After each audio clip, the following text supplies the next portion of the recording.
everybody, to Illuminate, Navigate, Radiate, a journey of emotional resilience. I'm your host, Brandon, and we have our second episode of our grief series today. So, of course, that means Lou's joining us as well. Lou, how you doing today?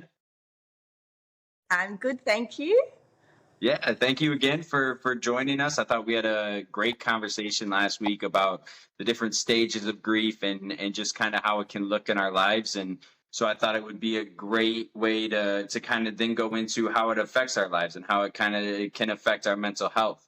And that was a big one for me, just from my own experiences with grief and how much that triggered like my already underlying problems when I had lost some people that were really close to me and that meant a lot in my life.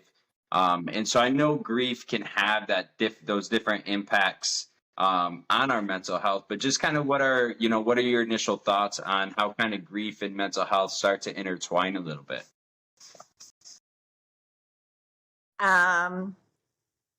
Yeah, I think it's huge. I think they definitely mesh together, and I think if you've already had some mental health issues or struggle with depression or anxiety or any of that, I think grief can really intensify that, and they can intensify your grief as well. Yeah.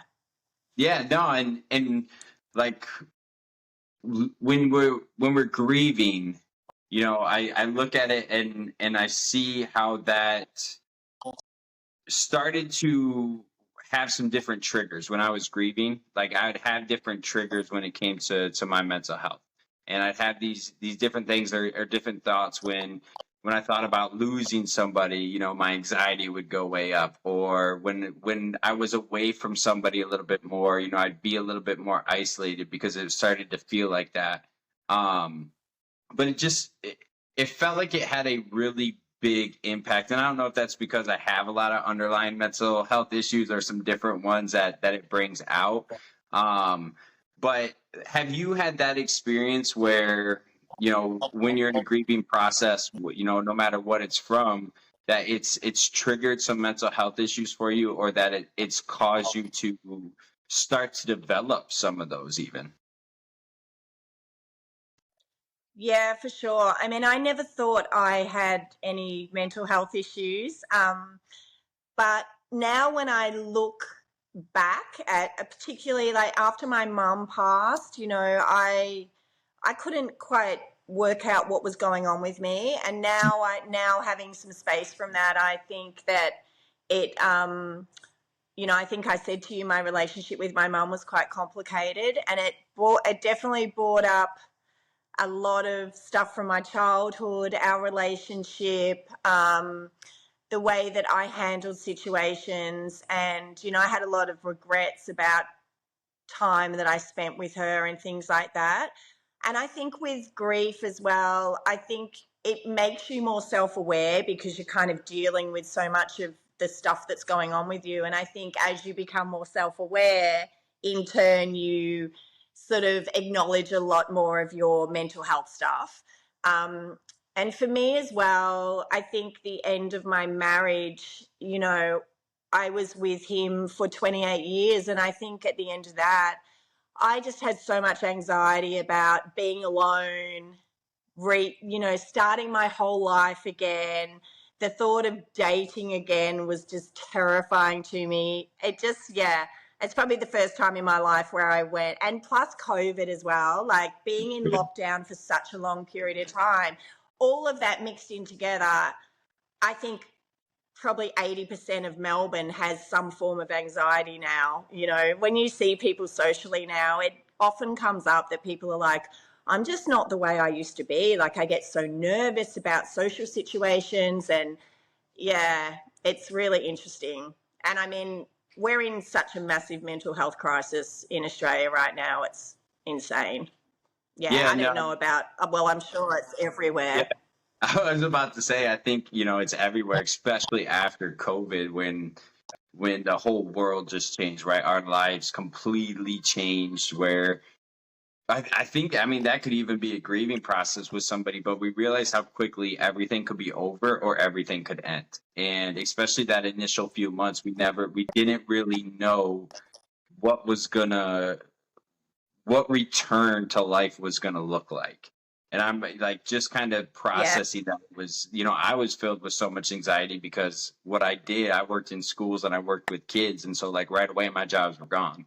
And I tried to find different ways to, like, yeah, kind of do those online. And I had my first kid just a couple months before COVID. So, that was like, even more anxiety on top of that. But yeah, I wanna go back to what you said with like just having losing somebody and being self-aware of like some of those things we develop. And I think that's a really big thing to try to notice, is being self-aware to, like, for me, it was being more self-aware to the things that triggered me after, like, losing people. And I know this is a weird one, but it was a big one for me. The night my friend had passed away, I woke up and I just had this, like, really sick feelings. I didn't hear from him after, our final text the night before. And, like, I just had a feeling I was going to get a phone call or I was going to get a text message that next day. And the phone started ringing, and it was my dad. And I was living, in a different state at the time, and I'm like, oh, fuck, here it is. Right. And I picked up and we had that conversation, but it wasn't even about that. It was my brother was in the hospital for something different, my older brother.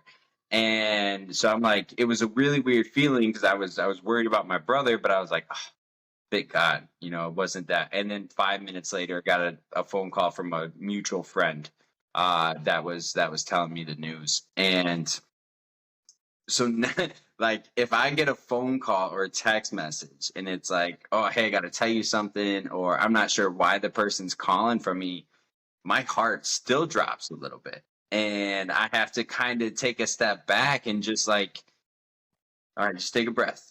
Like, it's all right. Or if yeah, somebody texts me a certain message, a certain type of message, like, hey, I got to tell you something. Like, I call them right away and, like, no, you got to tell me right now.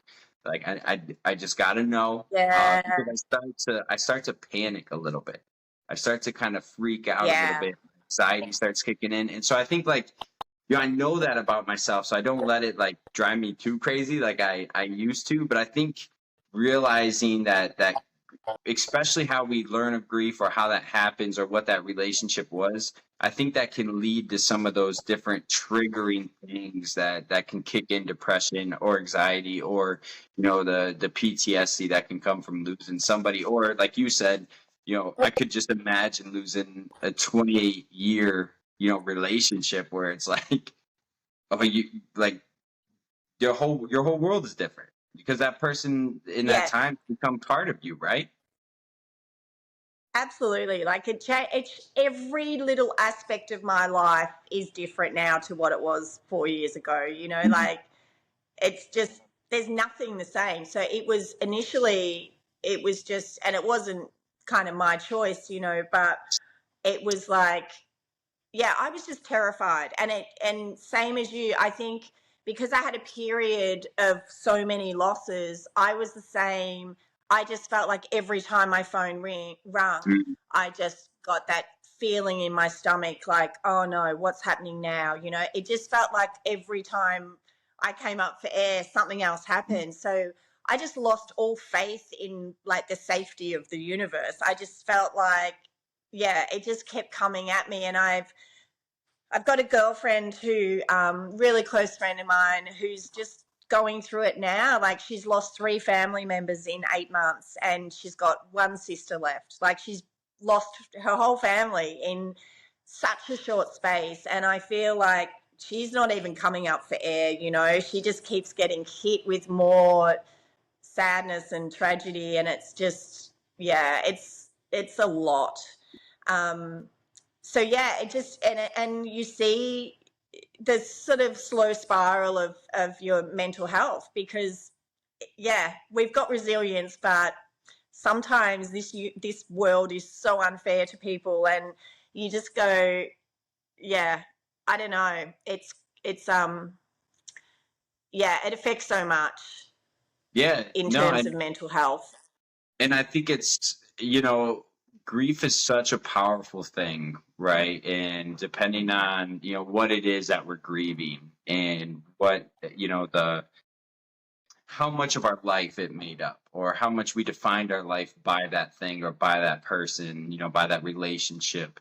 Um, Yeah. it can just be a harder thing to cope with, and it can be a harder thing, like when I'm already trying to deal with my addiction, and I'm trying to like be in a better spot, and then I lose one of the closest people suddenly to me, and it just like I Yeah. spiraled. So, but like that was probably the darkest like 6 months of my life where I really did not want to keep going, and it was some different conversations and some different people around me that that kept me alive during that point, that got me through one more night or one more day. But just the Yeah. impact of that, when I'm already struggling with myself, and then something with me internally, and then externally it just like beats the hell out of me as well.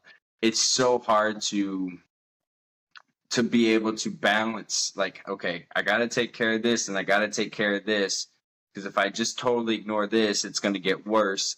um and finding that balance of like, how do I manage life and my own internal issues and problems that are going on, and get out of this. And that can be such a tricky, hard thing to do, because both are really tough.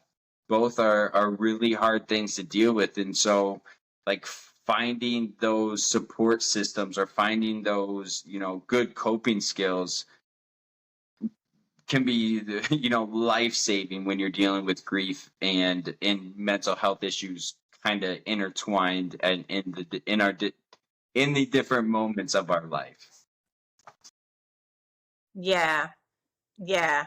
There's a quote that I know that where they talk about trauma and grief, and it is that there's always grief in trauma, but there's not always trauma in grief, which is so true, because if you've experienced any form of trauma, there's so much of that, there is grief around that, and for me there was the just starting again, but it's not just that you've lost that person and you're grieving that relationship or whatever. It's also it's everything. It's what you thought your future was. It's all the plans you had in your head of your old age or whatever.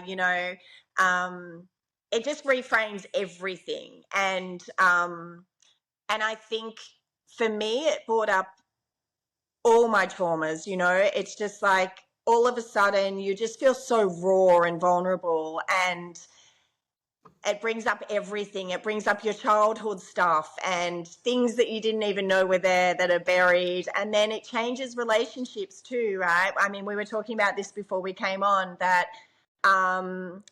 it's all the secondary losses as well. I found it really hard. One of the hardest things for me was letting go of a whole chunk of my family. I mean, these people had been in my lives for 28 years, but at the end of the day, they're his family, and same with mine. They support me, they support him, and but yeah, there's a lot of loss in that, because those people I loved as well, and I still do.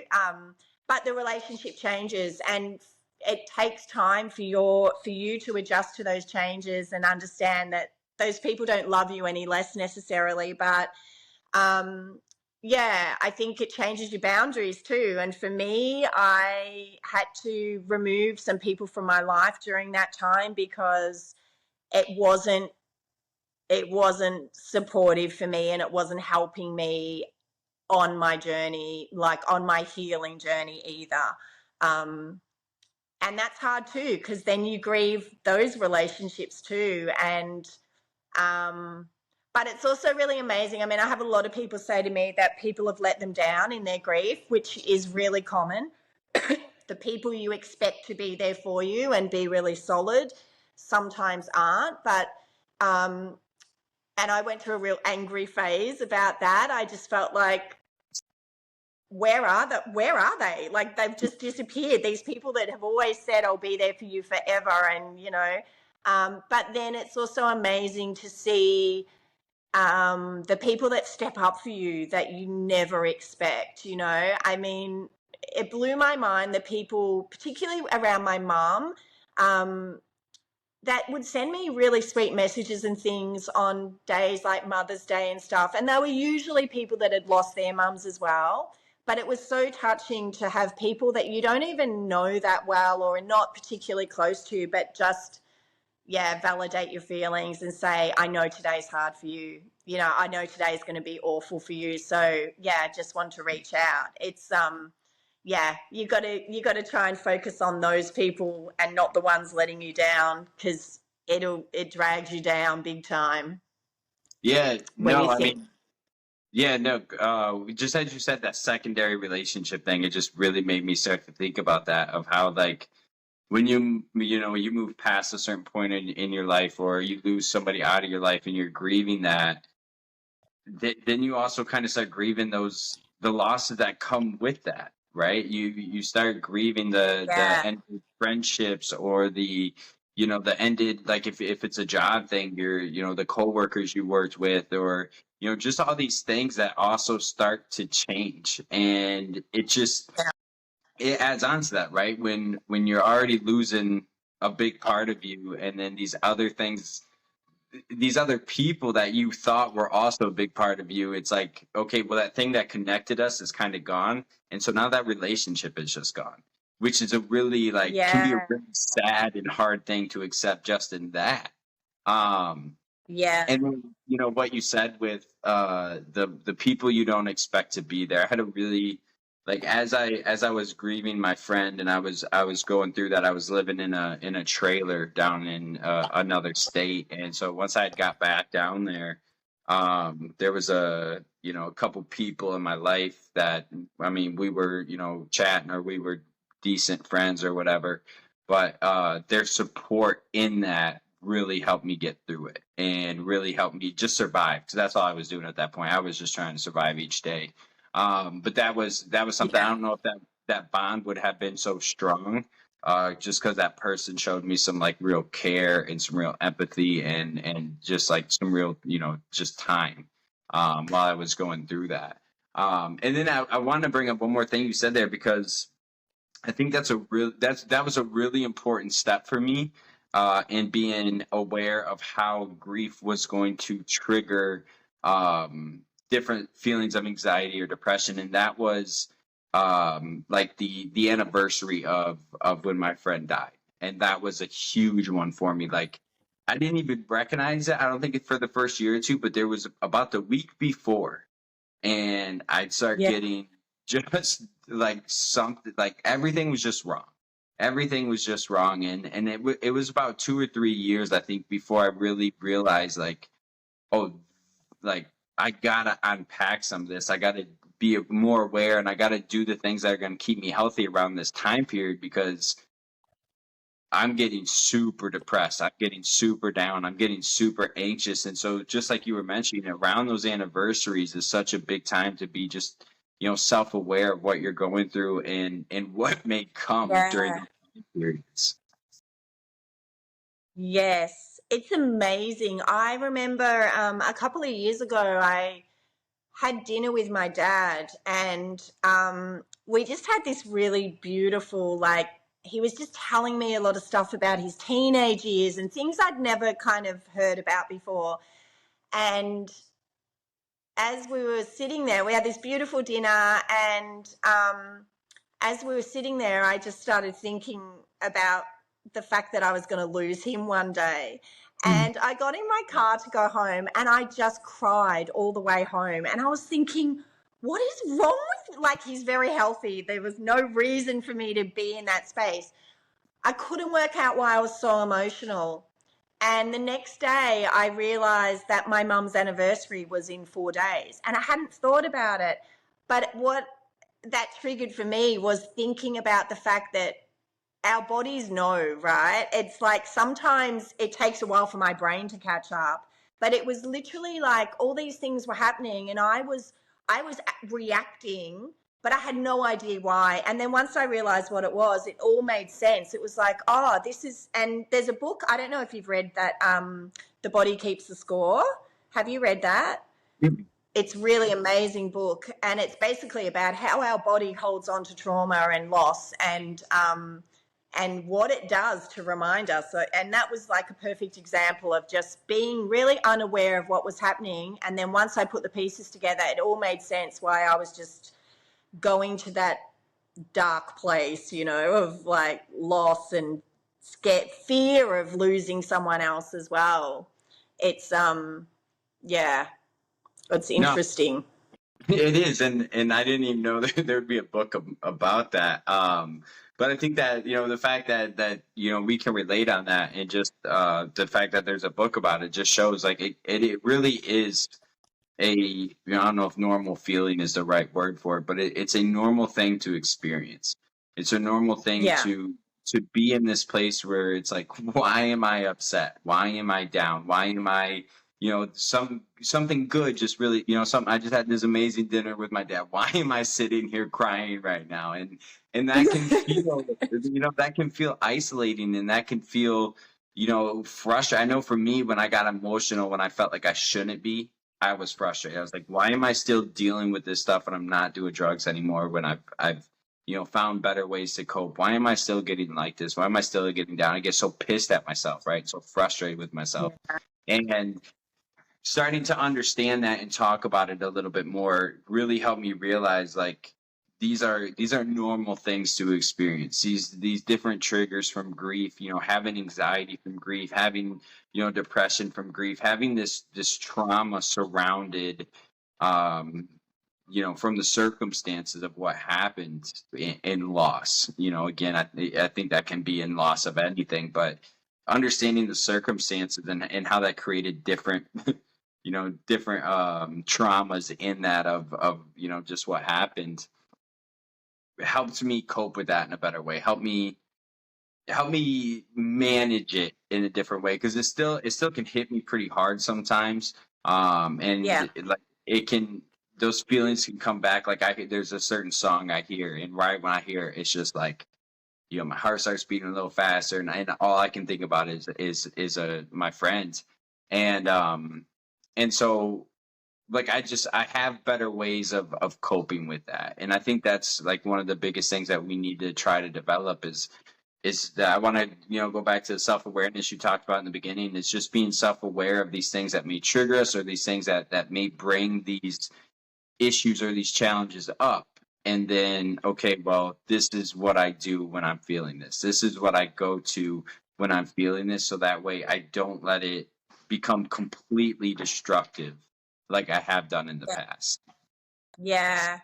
I think a big one for me as well was accepting my triggers uh, and like looking at them more with curiosity than initially. When I'd get triggered, I would really like just push it away and be like, I need to remove myself from this. I can't deal with it, you know? And look, with trauma, sometimes it really is, you Yeah. have to do that. Um, Depending on what the trauma is, obviously. But I found that the more that I lean into that now, like I have this thing where when I'm really, really triggered, my body starts shaking and I feel like I'm going to vomit. Like it's like it takes over my Mhm. body.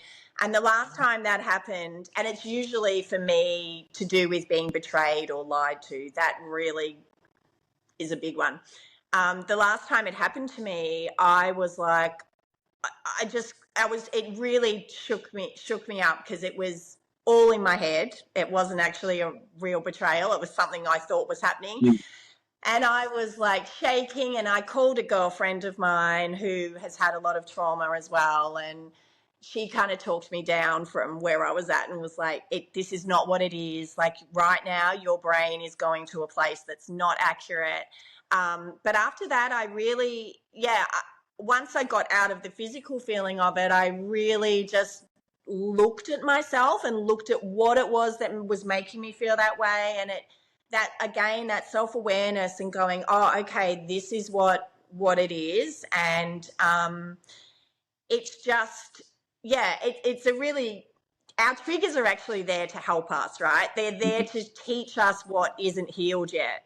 So once I kind of got that in my head, it's like now I use my triggers to make myself better, you know, and I go and I look at them and I write about it and I kind of suss it out and go, okay. And then the next time it happens, it's not as intense because you actually catch it on its way and go, oh, okay, this is what's happening here. So yeah, triggers are interesting, but they're not, everyone's so terrified of them, and I get it. But yeah, once you stop being scared of it and allow it to come in, it's such a teaching tool. Yeah, no, and I love that you use you use that phrase, you were curious about them. Right. And Yeah. I think that can be a really empowering approach when it comes to triggers, and it comes to Yeah. these things that are going to cause these emotional responses of is just being curious about it. And I think that's where I have found the most growth and healing in my life is being curious about, like, okay, why, you know, what starts to trigger my depression, what starts to trigger my craving, like I want to use, or you know, what starts to trigger these things, and then all right, why is it triggering those things, why is when this happens, you know, so then I try to find the connection, and that really has been the most empowering aspect of like just recovery is recognizing this stuff and then being okay with going through it. And like you said, like there's some Yeah. things we want to shut off, we want to turn away from, and like I totally understand that because I've been in moments like that. But at the same time, like that's what makes this stuff so hard to deal with is we don't want to face it, we don't want to acknowledge it, we don't want to accept it, like you had mentioned. But that's where we can start to get better is when we do acknowledge it, you know, when we do accept it, when we do start to find our ways to heal. And you know, making sure we have the right support in that, making sure we have the right coping skills in that, that's how we develop it. But you know, like you mentioned, you called a friend right away while you were going through that, while you were doing that. And I think that's, you know, having that support system when you try to do that is so important because you don't always want to do that Yeah. stuff alone because it can be so intense. So I definitely Yeah. recommend, especially if Yeah. it's something heavy or like you haven't acknowledged before, getting that support in place and say, hey, I'm about to try to unpack a little bit of this shit. Can you be there? Can you be there for me right now? Yeah, and if you've got it, yeah, it's also knowing who those people are, you know, because not everyone can hold that space for you. Yep. Um, and that's a really important part of it too. And the other thing I did want to say is also just like letting it, I've lost my train of thought totally now. It kept coming to me and then I was, it's gone. It'll come back. Yeah, it'll come back. But no, just the right person, right? That's something like I went in schools and spoke to students for many years or juvenile centers or just different settings for youth. And that was always one thing that I would ask or I would really emphasize is like have those, you know, people you can trust in your life, have those, you know, especially at a youth age, you want those adults that you can trust and that have been through it and that can kind of help you through different things.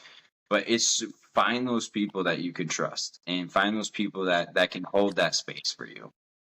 Yeah, because there is nothing worse than when you're in that space and you reach out to someone and they don't know how to hold it. It just makes it worse. Um, but also just it has come back to me, like you said. It's also really important to learn not to shame yourself in those moments, and because I was going to that place of like, what is wrong with me? Why am I like, why is my body shaking again? Why is this happening? Just hating on myself, thinking, you know, this is all you.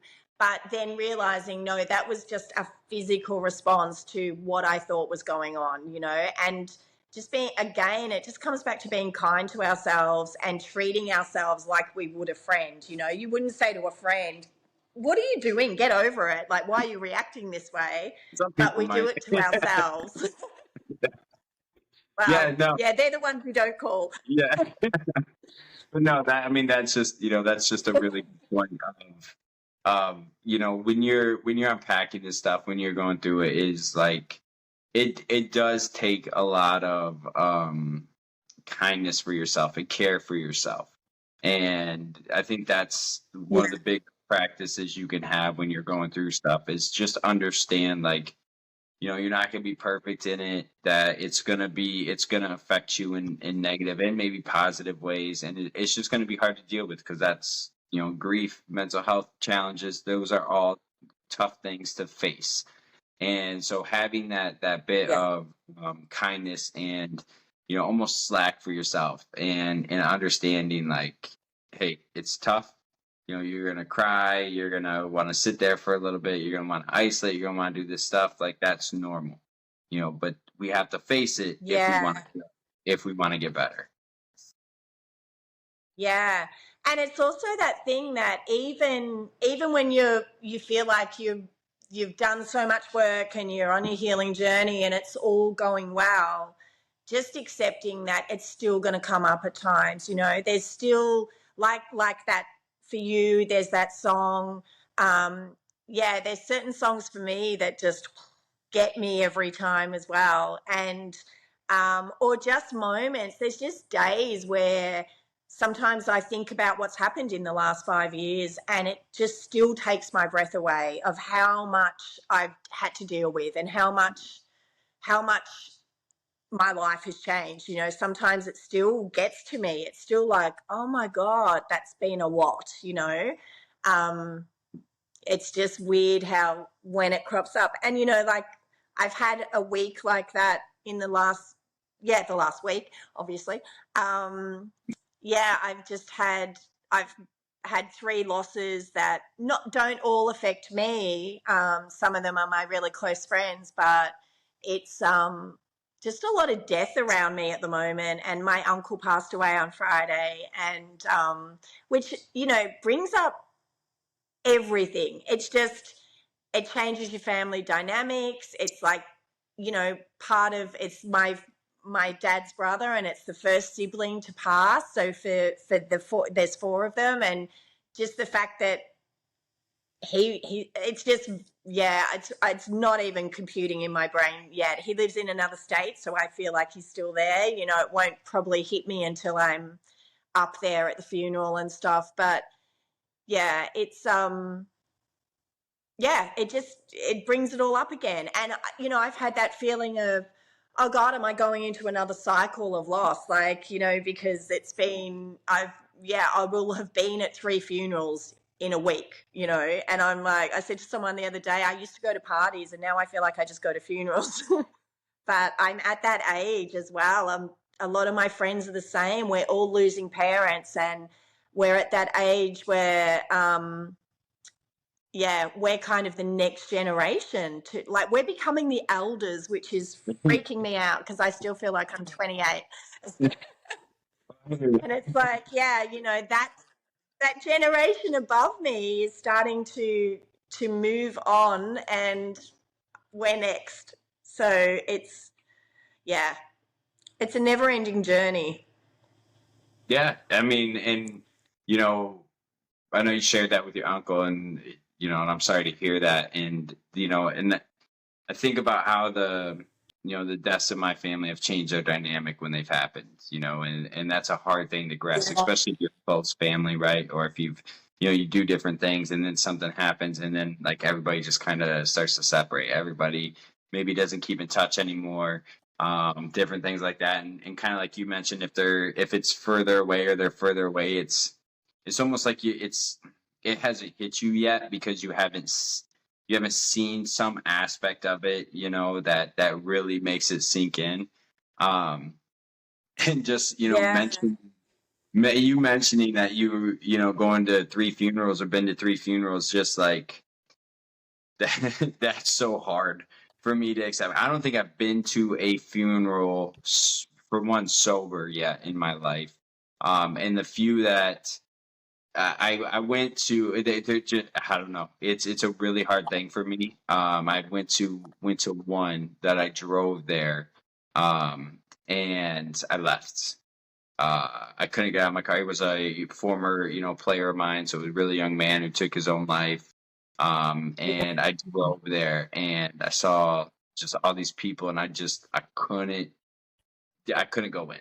I couldn't face that. I couldn't see that. It was just so hard to see and hear and be in that moment. But that's Yeah. something that is so hard for me. It's one of those things that are triggering, and that I try to figure out a way to cope with that, to be there for other people too, and that's I think is important in that aspect, is to be there for other people, and understand that as well, that like, yeah, this moment is to go and hug his family members, and be there just in that little moment, that I think can be important Yeah. with people. So even though I hate them, if I don't have to go, or if I can find some reason, I'm probably going to do that. But I know eventually I'm going to have to face that again. So just that's one of those things it's like that triggering thing for me, that I'm trying to find a good way to cope with. Yeah.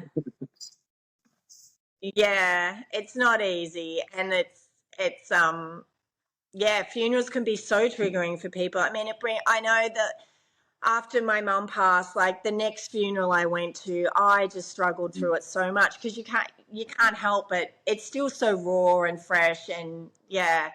And even going to funerals in the same church as someone else or something like that, it's yeah. What I was going to say when you mentioned, changing the family dynamics and everything, and I said that to one of my kids yesterday, because we're trying to work out who's going to go to the funeral and stuff. And I said to one of my children, I just feel really emotional about it, because um, he was the patriarch of the family up there, and I said, I feel like this might be the last time we're all together in Queensland to, just as family. And I mean, we're all very close anyway, but yeah, there's certain things that bring the family together, and he was one of them. So with him gone, it will change that dynamic as well. So yeah, it's it's yeah. it's tough, right? It's tough as we go through it, Yeah. and we see those things. And I know, like, the uncle that I lost first, on my mom's side, he was the funny one. He was the one that all the cousins loved the most. Yeah. And it just changed. It changed something, in our dynamic, losing Yeah. him. And then right after, right after my grandma passed away.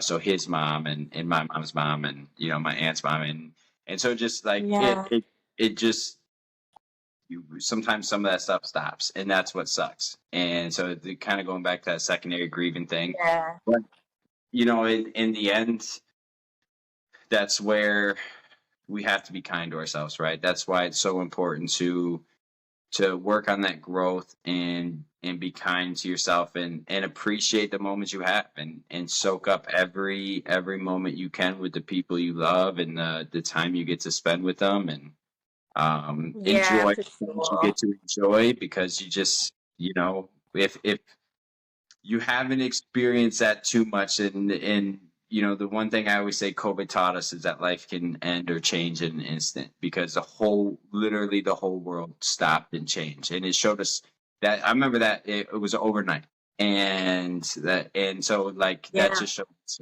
how quickly things can end, and how quickly things can change. Yeah. And so, be kind to yourself, love those around you, and just keep looking to grow, and be around those things, and those people, and those places that make you happy, because it's short while we're here.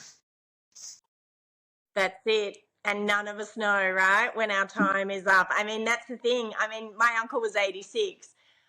So, he, he's had a great life, but he just died really suddenly. And he'd been in Melbourne, and we'd all seen him on the Sunday, and he flew back on the Thursday. And he was found on Friday. So in some ways, I have this really weird sense that he knew. It was really bizarre. It was just like he, when he was in Melbourne this time, he was just different. He was really relaxed. He was just laughing a lot.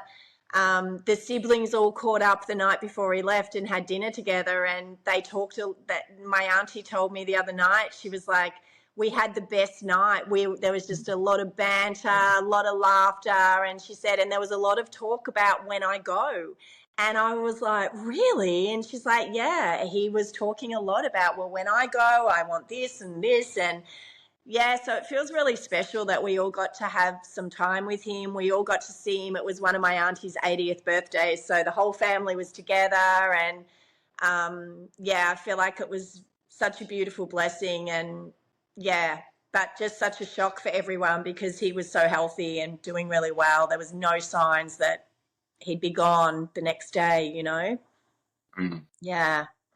And those feelings are, the grief is, or death is transcendent, right? Whatever you believe in, there's something that's just, you know, there's something about that unknown that's transcendent to life. And you know, I think those feelings can be real sometimes, or just like those different things that may surround it and come with it can be really really impactful and powerful.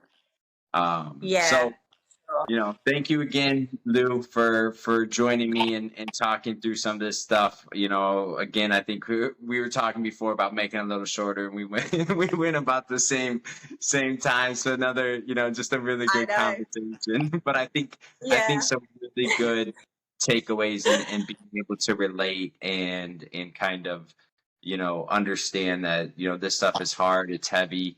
And we can really only do our best as we deal with it, you know. So I appreciate you again joining me for this conversation. Yeah, thank you. Thanks for having me. I really love our chats. We're terrible at keeping time though. Yeah. Yeah, and we'll probably do it again next week. We'll go into just like kind of how we can support other people to heal through grief and be there for other people in those moments. So thank you again for joining us. It's been Illuminate, Navigate, Radiate. Have a great rest of your day.